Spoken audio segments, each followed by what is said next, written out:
Halo, apa kabar semuanya? Balik lagi dengan Putu Reza di Project Review. Dan langsung aja kita ngelanjutin yang minggu lalu. Sebelumnya kan saya sudah sempat ngebahas Galaxy S24 FE. Mungkin sebagian udah pada nonton video unboxing dan hands-on-nya. Nah, kalau nonton video tersebut sampai selesai, di situ saya juga sedikit menyinggung salah satu tablet, salah dua ya, tablet terbarunya Samsung, yaitu Galaxy Tab S10 series ya. Ada yang Tab S10 Plus dan Tab S10 Ultra. Nah, sekarang di studio saya sudah kedatangan salah satunya, yaitu Galaxy Tab S10 Plus untuk kita cobain. Tapi sebelum itu saya kepikiran kayaknya kita unboxing aja dulu ya, untuk sedikit ngelihat lebih lama, karena sebelumnya di acara tersebut saya nggak pegang ini lama-lama, nggak bisa diutak-atik. Jadi ya sekarang aja kita lihat. Nah, ini adalah tabletnya, si Galaxy Tab S10 Plus. Kotaknya seperti ini dan saya bisa bilang desainnya familiar seperti tabnya Samsung sebelum-sebelumnya ya. Jadi menampilkan back cover, ada S Pen-nya dan sini. Dan di sini ada juga book cover keyboard AI Key ya. Jadi ini adalah keyboard mereka yang baru dan tidak hanya kompatibel untuk Tab S10 series yang baru, tapi kalau kita lihat di depan juga tulisannya. Ini ada Galaxy Tab S10 Plus, S10 Plus 5G, S9, S9 Plus ya, S9 FE Plus itu juga kompatibel dengan keyboard yang satu ini. Tapi kalau untuk yang versi Ultra, tentu keyboardnya kan harus lebih gede, jadi nggak bisa pakai yang ini. So, langsung aja kita buka. Kotaknya seperti ini dan ini cukup gampang. Tidak usah pakai benda tajam. Nggak usah. Dan di sini sudah ada pull tabnya juga, jadi lebih gampang. Dan kita buka. Oke, nah ini dia tabletnya, buka aja.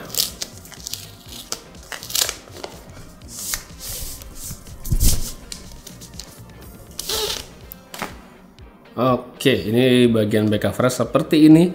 Dia warnanya, ini warna-warna silver gitu ya, abu-abu gitu.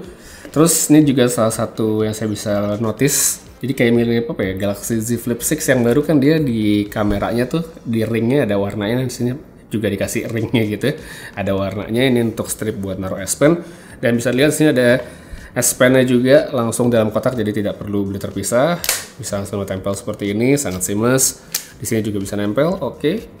Abis itu, ya bisa ditebak sih ya, sisanya ada kabel untuk ngecasnya nih, kabel USB-C. Dan di sini ada SIM ejector. Oke, ada SIM card ejector. Dan di sini ada user manual ya, ada quick start guide. Dan ini adalah tempat untuk micro SD saja ya, jadi tidak ada slot SIM card, ini sebuah micro SD saja untuk di bagian atas seperti ini. Oke, kita nyalakan dulu sebentar, kita setup sedikit, kita lihat nanti seperti apa hasil jadinya. Nah, ini dia untuk si keyboard tadi, udah lihat kotaknya, sekarang langsung kita buka. Cukup gede ya keyboardnya. Sini ada user manualnya, quick start guide-nya, kecil aja. Dan ini dia.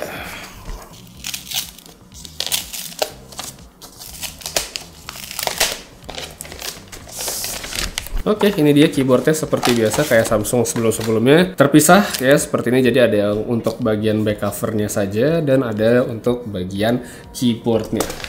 Dan karena ini adalah keyboard first party ibaratnya ya, untuk dari Samsung sudah pasti dia sangat presisi sekali ya. Dia magnetik untuk bagian back cover, ada tempat untuk S Pen-nya seperti biasa, di S Pen-nya ke cover ya, jadi nggak tidak terekspos kalau lagi nggak dipakai, tapi kalau mau dipakai pun ya bisa ditempel di bagian atas seperti ini. Untuk magnetiknya sendiri juga bagus ya, udah kuat banget. Kita balik, masih kuat ya, jadi magnetnya masih oke sekali, kenceng banget. So untuk secure-nya sih dapat. Nah, sekarang coba ya kita lihat tabletnya setelah di setup. Oke, jadi kita balik lagi ke tabletnya, ini dia si Galaxy Tab S10 Plus series yang udah saya setup ya. Untuk tampilannya saya pakai yang standar aja, jadi bukan yang pakai transfer data dari smartphone Samsung lain ya, tapi untuk sekarang tampilannya kurang lebih seperti ini, bisa langsung dilihat. Dan untuk hal pertama yang mungkin bisa saya komentarin di sini adalah dari segi desainnya dulu. Jadi desainnya saya bisa bilang cukup mirip dengan Tab S9 Plus yang tahun lalu, yang sebelumnya. Masih sebuah tablet yang menurut saya mungkin tidak terlalu besar ya, 12,4 inci untuk layarnya. Bezelnya mungkin kelihatan agak sedikit tebal ya, tapi untuk sebuah tablet ya, untuk pegangan dan segala macam masih oke lah ya. Tabletnya juga menurut saya cukup ringan, cukup tipis juga untuk dibawa, plus dengan keyboardnya pun kayaknya juga masih cukup mobile ya, cukup compact untuk dibawa-bawa. Untuk desain mungkin kita tidak ada hal yang bisa dikomentarin sejauh ini lebih lanjut untuk sekarang. Jadi langsung aja kita lihat ke bagian specs. Ini juga cukup menarik dari beberapa feedback yang saya lihat di sosial media. Jadi di tablet terbarunya ini Samsung tidak lagi menggunakan Snapdragon. Jadi full menggunakan MediaTek Dimensity 9300 Plus. Ini sebenarnya chipset yang bagus sekali ya, chipset yang powerful, chipset flagship, dan terbukti kalau saya cobain untuk AnTuTu benchmark itu dapat angka yang cukup baik ya, bukan cukup baik, sini baik banget ya. Jadi 1.600.000-an, yang mana kalau di compare dengan Galaxy S24 Ultra saya, angkanya mirip-mirip gitu, nggak beda jauh. Jadi sebenarnya ini adalah tablet yang powerful sekali untuk pemakaian nantinya. Kalau misalnya ada yang khawatir, wah pakai MediaTek jadinya nggak bagus. Kalau untuk impresi pertama saya di sini, kalau berdasarkan angka di benchmark, harusnya sih nggak ada masalah, harusnya begitu ya. Mungkin nanti di review kita bakal coba dengan skenario pemakaian yang lebih berat, mungkin dengan main game, dengan edit video, multitasking segala macam. Tapi kalau saya lihat dari yang ada sekarang sih harusnya udah bisa. Nah, ngomong-ngomong soal multitasking, seperti biasa yang namanya Samsung kan dia ada Samsung Dex ya, sudah tersedia di tabletnya, ada shortcutnya juga di bagian keyboard. Jadi misalnya kita pasang seperti ini, kita tinggal pencet Samsung Dex, dia akan langsung otomatis masuk ke Dex Mode, yang sekarang Dex Mode sudah baru ya. Tampilannya mungkin tidak terlihat signifikan dibandingkan saat mode diaktifkan, dinonaktifkan ya, seperti sekarang. Ini adalah tampilan Dex-nya saya matiin, tapi kalau saya Dex saya nyalain, tampilannya seperti ini. Jadi mungkin kita bisa lihat di bawahnya toolbar-nya tuh lebih banyak aplikasi yang berjejer dibandingkan saat dimatikan seperti ini. Nah, untuk yang kayak gini sebenarnya tentu akan sangat berguna bagi mereka yang akan bermultitasking ya, akan sangat kebantu untuk buka split screen segala macam. Ini akan sangat oke sekali. Terus yang harus juga diomongin dari tablet barunya Samsung ini adalah Galaxy AI. Galaxy AI-nya sudah komplit seperti smartphone Samsung yang baru. Jadi kayak Z Fold 6, Z Flip 6 atau S24 series yang baru aja dapat update itu ya beberapa waktu yang lalu. Itu kan Galaxy AI-nya sudah komplit. Nah, di sini juga ikutan komplit karena sudah dapat semua. Seperti yang bisa kita lihat di sini, kita lihat di bagian setting. Untuk Galaxy AI-nya sudah tersedia dari chat assist, ada interpreter, ada note, ada transcript dan segala macam, sampai untuk drawing assist aja itu ada. Nah, drawing assist buat yang mungkin belum tahu, ini kita bisa lihat di sini. Kalau misalnya kita pencet nih tombol yang ada di S Pen ya tombol ini, kita bisa lihat dia langsung ada toolbarnya, ada sketch to image, ada smart select segala macam. Kita pilih yang sketch to image misalnya. Ya, ini tadi gambar saya sekarang. Ya, ini tadi gambar saya, kita coba ulang aja. Misal saya gambar, oke, kita coba gambar kucing. Oke, ini muka kucing aja. Coba kita generate, dia jadinya seperti apa? Oke, 3D kartun lah. Ya, kita coba generate jadinya seperti apa. Dan ini dia, jadinya seperti ini dengan gambar saya yang asal-asalan tadi. Tentu kalau misal yang gambar lebih bagus, lebih presisi, harusnya sih bakal bisa lebih baik lagi tentunya daripada yang ini. Karena kan bisa lihat gambar awalnya cuman kayak gini, tapi dengan bantuan AI-nya si Samsung, dengan Galaxy AI, dia bisa generate gambar seperti ini. Nah, mungkin ini sebenarnya udah satu poin yang pernah saya bahas waktu nge-review si Galaxy Z Fold 6 sebelumnya, dimana kalau si sketch to image atau drawing assist ini punya fungsi yang lebih komplit kalau kita gunakan di Samsung Note. Ini kan kalau tadi kita pakai yang shortcut itu, dan di sini kita bisa lihat tidak ada tools yang lebih kompleks, dan walaupun di pinggir tuh ada logo pulpen, tapi itu tidak bisa dipencet, jadi kita nggak bisa ganti pennya, nggak bisa ganti ukuran, nggak bisa ganti warna. Sedangkan kalau misalnya kita masuk ke Galaxy Note ya, Samsung Note, di sini kita bisa pilih untuk brushnya seperti apa ya, mau seperti ini misalnya, kita ulang gambar kucing yang tadi.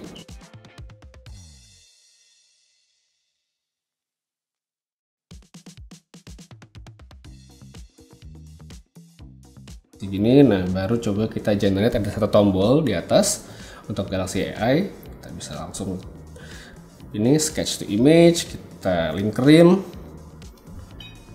Sama optionnya dengan 3D cartoon tadi kita generate, dan hasilnya harusnya sih bakal lebih bagus dibandingkan yang sebelumnya, karena yang sebelumnya memang optionnya itu lebih simple. Nah, ini dia hasilnya ya, karena saya bisa ganti brush, bisa ganti warna, hasilnya pun warnanya bisa ditranslate gitu ya dalam sebuah gambar. Kan tadi saya udah ada oranye-oranye sedikit, ya ikut tuh ada jadi oranye, tapi tetap kita dikasih pilihan dengan warna yang lainnya juga. Oke, jadi ini sebenarnya dari gambar seorang yang tidak bisa gambar.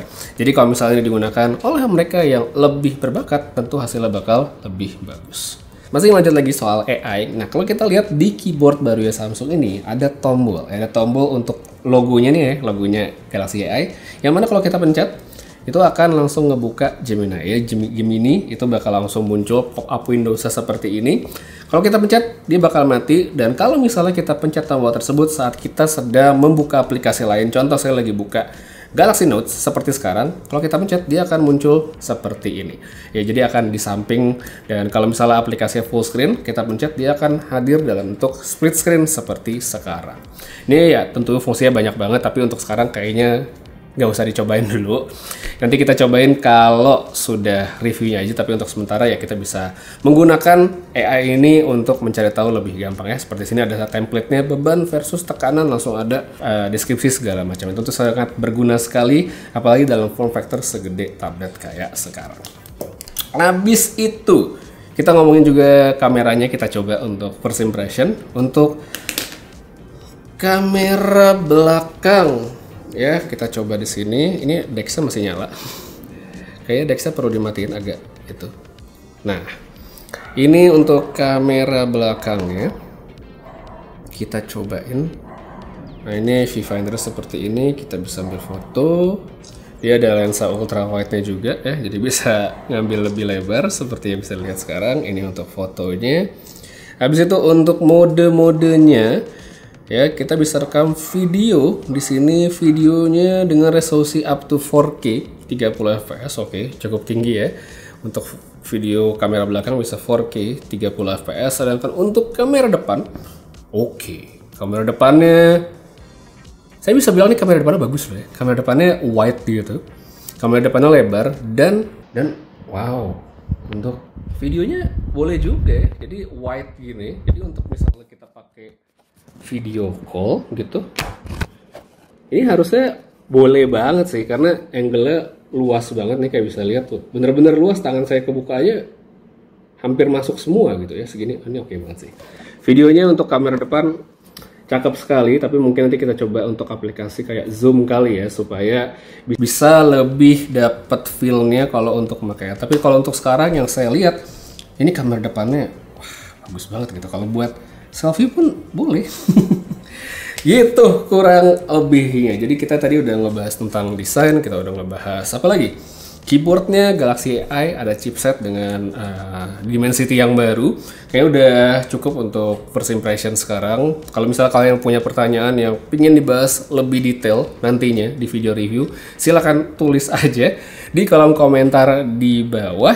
Dan untuk sekarang, kayak segitu aja dulu dari sedikit unboxing dan first impression saya buat si Samsung Galaxy Tab S10 Plus series ya. Ini dia tabletnya, mungkin mau lihat lagi. Makasih banyak nonton sampai habis. Putri saya pamit, sampai ketemu lagi di video berikutnya. Dan seperti biasa, have a nice day.